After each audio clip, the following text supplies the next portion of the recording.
नमस्कार साथियों, कैसे हो आप लोग। आज का जो विषय है बहुत ही इम्पॉर्टेंट है और उस पे बात करना बहुत ही ज़रूरी हो गया है, क्योंकि अगर हम ऐसे टॉपिक पे बात नहीं करेंगे तो क्या करेंगे। क्योंकि आगे आने वाली जनरेशन के बारे में हमें ही तो सोचना है। सस्टेनेबिलिटी, डेवलपमेंट और इन सारी चीज़ों के बारे में हमें ही बात करनी है और ये टॉपिक इतना ही इम्पॉर्टेंट है। मेरी गुजारिश है ये सभी पेरेंट्स ज़रूर देखें और अपने बच्चों को इसमें इन्वॉल्व करें और साथ में उन्हें समझाएं। इसी तरीके की चीज़ों को मैं आपको बताती रहूँगी, इन्फॉर्मेशन देती रहूँगी। उससे पहले मेरे चैनल को लाइक एंड सब्सक्राइब कर लीजिए और ऐसी इन्फॉर्मेशन पाने के लिए अपने नोटिफिकेशंस को भी ऑन कर दीजिए। तो चलिए शुरुआत करते हैं। आज की सबसे इम्पॉर्टेंट ये एक ऐसा इम्पॉर्टेंट टॉपिक है जिस पे बात करनी बहुत ही ज़रूरी हो गई है, क्योंकि आगे आने वाले फ्यूचर में अगर इसके ऊपर बात नहीं करी गई तो बहुत सारे बच्चे, यानी कि छोटे बच्चों की ही बात कर रही हूँ मैं, जिनकी उम्र कम से कम 5 से 14 साल तक के बच्चे या उससे छोटे बच्चों की भी हम बात कर सकते हैं। इसमें आजकल ऐसा हो गया है कि बच्चे अपनी लैक ऑफ एक्टिविटी की वजह से, लेस ऑफ कंज्यूमिंग की वजह से अलग अलग तरह की बीमारियों से घिरे ही जा रहे हैं। आपने देखा होगा छोटे बच्चे पूरे टाइम स्क्रीन पर रहते हैं, उनकी कोई फिजिकल एक्टिविटी नहीं हो रही है, तो उसकी वजह से वो आगे आने वाले टाइम में, यानी कि मैं 2030 की या 2050 तक की भी बात करूं, तो बहुत सारे बच्चे नई नई बीमारियों से ग्रस्त हो जाएंगे, जो कि हमारे आने वाले फ्यूचर के लिए अच्छा नहीं है। तो चलिए इन्हीं विषय पर कुछ चर्चा करते हैं और देखते हैं कि ऐसी कौन कौन सी बीमारियां हैं जो। तो चलिए पहली बीमारी के बारे में बात कर लेते हैं, मतलब पहले रोग के बारे में बात कर लेते हैं जो आगे आने के टाइम में बच्चों में देखा जा सकता है। और ये ऐसा नहीं, बहुत ही गंभीर चीज़ें हैं जिनके बारे में आज आप और मैं चर्चा करेंगे। तो पहले जो बीमारी है या पहला जो रोग है उसको हम कहते हैं ओबेसिटी, और ये एक लाइफस्टाइल डिजीज़ है जो हर बच्चे में, हर दूसरे तीसरे बच्चे में देखी जा सकती है। इसका मतलब ये है कि बच्चों का अनगिनत वजन बढ़े जा रहा है। क्यों बढ़े जा रहा है, किस लिए वजह बढ़े जा रहा है, किस वजह से ये सब हो रहा है, इसके बारे में भी मैं आपसे चर्चा करूंगी। वजन बढ़ने का एक कारण है कि बच्चे अब लेस एक्टिविटी करते हैं, पूरे दिन स्क्रीन पर बैठे रहते हैं, उनकी कोई भी फिजिकल एक्टिविटी नहीं होती है और वो अंधाधुंध जंक फूड खाते हैं और ना ही कोई हेल्दी डाइट उन्हें मिल रही है, क्योंकि बच्चे पूरे दिन इन्हीं सब चीज़ों पे लगे रहते हैं। जंक फूड खाना, जंक फूड एक ऐसा फूड है जो कि हमारी बॉडी में जल्दी से डाइजेस्ट नहीं होता और जाके हमारी बॉडी के अलग अलग पार्ट्स में जम जाता है, जिससे कि बच्चों की ओवर ग्रोथ होती है, ओवर वेट बढ़ जाता है। इसी को हम ओबेसिटी कहते हैं और ये हमारी लाइफस्टाइल में ये डिजीज़ घुस चुकी है। इससे आपको अपने बच्चों को बचाने के लिए उनको एक्टिविटीज़ में डालना पड़ेगा। बच्चे सिर्फ इंडोर गेम खेलते रहते हैं, उन्हें आउटडोर एक्टिविटीज़ में भी इन्वॉल्व करना पड़ेगा, प्लस उनके न्यूट्रिशन के ऊपर भी ध्यान देना पड़ेगा। इसके लिए आप कंसल्ट डॉक्टर से कर सकते हैं, उनसे पूछ सकते हैं। नहीं तो अगर हम अभी से इसके बारे में चर्चा नहीं करेंगे तो आगे आने वाले फ्यूचर में 2050 तक कम से कम, ये टाइम्स ऑफ इंडिया ने भी बोला है, 1/3 ऑफ बच्चे, यानी कि 1/3 ऑफ चिल्ड्रन ओबेसिटी का शिकार हो जाएंगे। चलिए अब दूसरी बीमारी के बारे में बात कर लेते हैं। दूसरी बीमारी के बारे में भी हम चर्चा कर सकते हैं। आपने देखा होगा आजकल छोटे छोटे बच्चों को भी स्पेक्स लग गए, यानी कि चश्मा लगता जा रहा है। ऐसा क्यों, इसके बारे में कभी आपने विचार करा है? आपको विचार करना चाहिए। छोटे बच्चों में इतनी जल्दी चश्मा लगने का कारण क्या है? कारण है उनका पूरे दिन स्क्रीन पे बैठे रहना। स्क्रीन पे बैठने का उनका कारण सिर्फ उनका एक्टिविटीज़ नहीं, उनकी पढ़ाई भी है। आजकल आपने देखा होगा बच्चों को स्क्रीन टाइम, यानी कि पूरे दिन स्क्रीन पे टाइम बिताना ज़्यादा अच्छा लगता है, बजाय खेलने के, बजाय कोई अदर एक्टिविटी करने के, बजाय कोई आउटडोर एक्टिविटी करने से ज़्यादा वो सोचते हैं कि हम स्क्रीन पे अगर अपना टाइम बिताएंगे तो हमारे लिए वो ज़्यादा अच्छा है। तो ये बीमारी उसी चीज़ से रिलेटेड है। इस बीमारी का नाम है मायोपिया, यानी कि आपको नियर साइटनेस। तो चलिए इस बीमारी के बारे में भी बात कर लेते हैं, मतलब इस रोग के बारे में भी बात कर लेते हैं। ये रोग आंखों से रिलेटेड है और इसे हम मायोपिया यानी कि नियर साइटनेस कहते हैं। इसमें क्या होता है कि बच्चों को पास की स्क्रीन पे बैठे रहने से, पास के मोबाइल देखते रहने से, मोबाइल पे पूरे दिन फोकस करने से उनकी आंखें कमज़ोर होती चली जाती है, जिससे कि उन्हें दूर का दिखना बंद हो जाता है और पास का ब्लर दिखाई देने लग जाता है। ये एक ऐसी कंडीशन होती है जिसमें कि जो बच्चों का आई बॉल का जो इलोंगेशन है वो बढ़ जाता है। इसको उनको क्योर करने के लिए कॉनकेव लेंस इस्तेमाल करना पड़ता है, ठीक है। और अगर ये अभी से बंद नहीं करा गया तो कुछ ही टाइम में बच्चों की आंखें, यानी कि 40 साल तक होते होते बच्चों को चश्मे लग जाएंगे। और ये आगे आने वाले टाइम में भी बोला गया है कि आधे से ज़्यादा जो बच्चे होंगे वो मायोपिया से ग्रस्त हो जाएंगे। यानी कि हम 2030 तक का ही डाटा देखें तो कम से कम 50% बच्चे मायोपिया से ग्रस्त हो जाएंगे, जो कि हमारे लिए अच्छा नहीं है और बच्चों के लिए भी अच्छा नहीं है। और ये सिर्फ मैं बच्चों के लिए नहीं बोल रही हूँ, ये बड़ों के लिए भी बोला गया है कि आजकल बड़े भी अपनी फिजिकल एक्टिविटीज़ को भूल के पूरे दिन मोबाइल पर ही लगे रहते हैं, तो उनमें भी ये रोग बहुत कॉमनली पाया जा रहा है। तो इससे बचने के लिए आपको कम से कम बच्चों को समझाना चाहिए, उनको पूरे दिन स्क्रीन की जगह स्क्रीन ना देकर उनको आउटडोर एक्टिविटीज़ में इन्वॉल्व कराना चाहिए, उनका न्यूट्रिशन बढ़ाना चाहिए, उन्हें विटामिन ए से रिलेटेड यानी कि स्पिनच हो गया, चीज़ें जो हो गई, यानी कि जो हमारे घर में पालक सब्जियां, पत्ते वाली जो सब्जियां आती हैं, हमारे घर में जो गाजर आती है, दूध आता है, अंडा आता है, ये सारी चीज़ें जो हमारी विटामिन ए को बढ़ाते हैं, ये बच्चों को देनी चाहिए और उनका पोषण बढ़ाना चाहिए, जिससे कि बच्चे इन सारी चीज़ों से ग्रस्त होने से बचें। और तीसरी जो सबसे भयानक बीमारी है, जो कि आजकल बहुत ही कॉमन होती जा रही है, वो हमारी रेस्पिरेटरी इन्फेक्शन से रिलेटेड बीमारियाँ।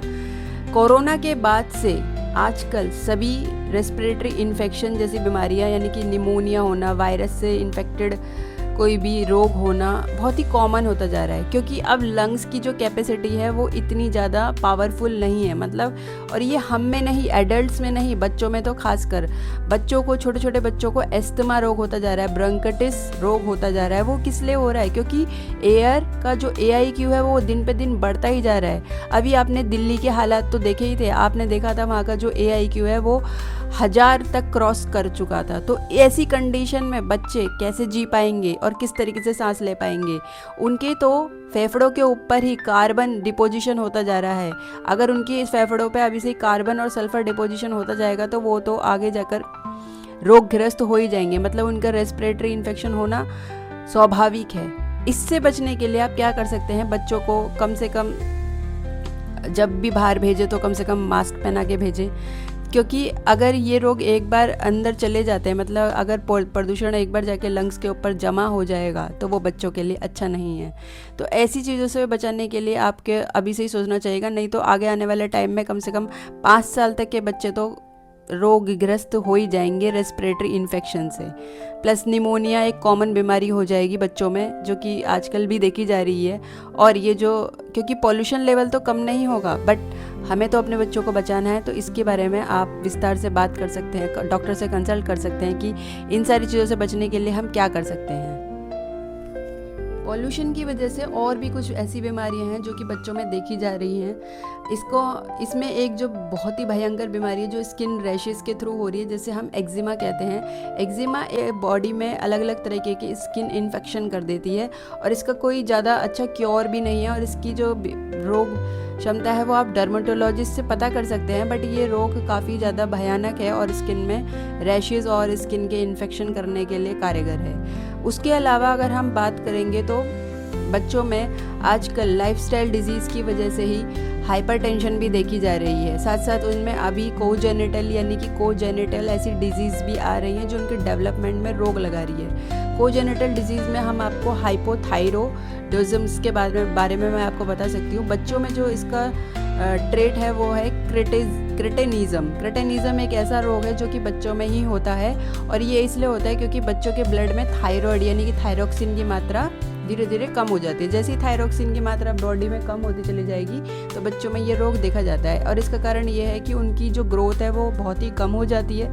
उनकी जो मसल्स हैं वो काफ़ी ज़्यादा वीक हो जाती हैं, उनकी जो ग्रोथ है वो कम्प्लीटली अच्छी नहीं होती है, रुक जाती है, उनका जो ब्रेन का डेवलपमेंट है वो भी कम हो जाएगा, प्लस उनका जो बॉडी का टेम्परेचर है वो लो रहेगा। यानी कि थायरोक्सिन हमारे BMR को रेगुलेट करता है, पर अगर थायरोक्सिन की मात्रा ही पिट्यूटरी ग्लैंड से कम निकलेगी तो इससे हमारी बॉडी में हाइपोथायरॉयडिज्म होने के कारण होते हैं, और ये बच्चों में कॉमनली पाया जा रहा है। आजकल छोटे बच्चों में ही थायराइड की बीमारियां होने लग गई, जिसकी वजह से उन्हें लाइफ टाइम दवाइयाँ खानी पड़ रही हैं।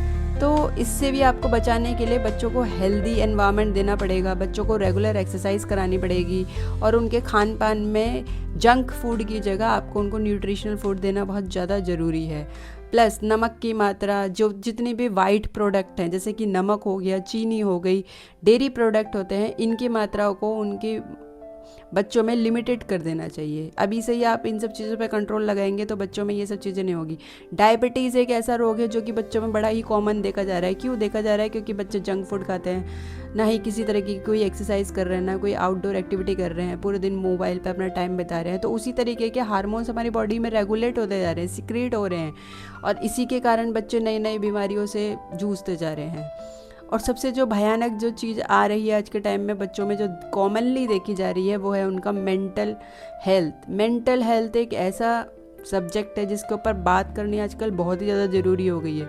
बच्चे अपनी चीज़ों को खुल के शेयर नहीं करते हैं माँ बाप से, और धीरे धीरे उनके अंदर कॉर्टिसोल रिलीज़ होना शुरू हो जाते हैं। मतलब वो मोबाइल स्क्रीन देखकर कभी हंसते हैं, कभी रोते हैं, कभी किसी तरीके के इमोशन उनकी बॉडी में डेवलप होते रहते हैं, जिससे कि अलग अलग तरीके के हार्मोन उनकी बॉडी में रिलीज़ होते हैं। और इसी के कारण क्या होता है कि उनका जो स्टेबिलिटी होती है काम करने की या किसी भी चीज़ को सोचने की, फोकस रहने की, कॉग्निटिव डेवलपमेंट होने की, वह सब रुक जाती हैं। उनका कंप्लीट होलिस्टिक डेवलपमेंट नहीं हो पाता, और इसी के कारण बच्चे एंजाइटी फील करते हैं, अपनी बातों को खुल के नहीं बोल पाते हैं, डिप्रेशन में चले जाते हैं। और ये एक बहुत ही इम्पॉर्टेंट टॉपिक हो गया है आजकल।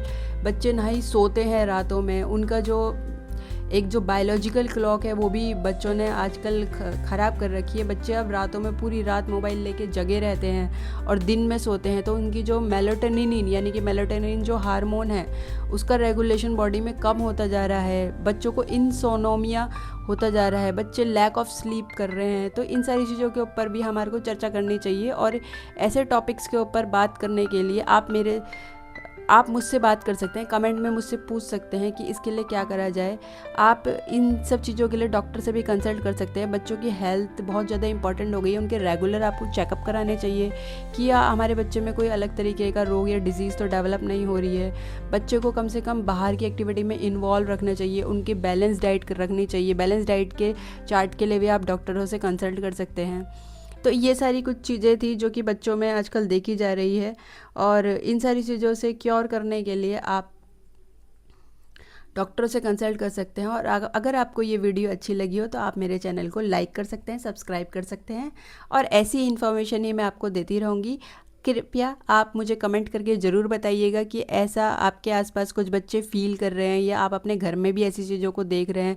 तो इससे बचने के लिए क्या क्या सजेशन आप लोग बता सकते हैं, तो कमेंट में आप बताइए, तो जिससे कि दूसरे लोगों को भी हेल्प होगी, और हम लोग भी इस टॉपिक पे फिर और भी चर्चा मैं कर पाऊँगी। तो आप मुझे कमेंट में ज़रूर बताइएगा कि आपके घर में भी ऐसा ही कुछ परेशानियां चल रही हैं बच्चों को लेके, और आगे आने वाले टाइम में ऐसे रोग बच्चों में ना हो उसके लिए अभी से ही आप लोग प्रिकॉशंस लीजिए। Thank you, bye. अगर मेरी वीडियो आप लोगों को अच्छी लगी हो तो लाइक सब्सक्राइब करना ना भूलें।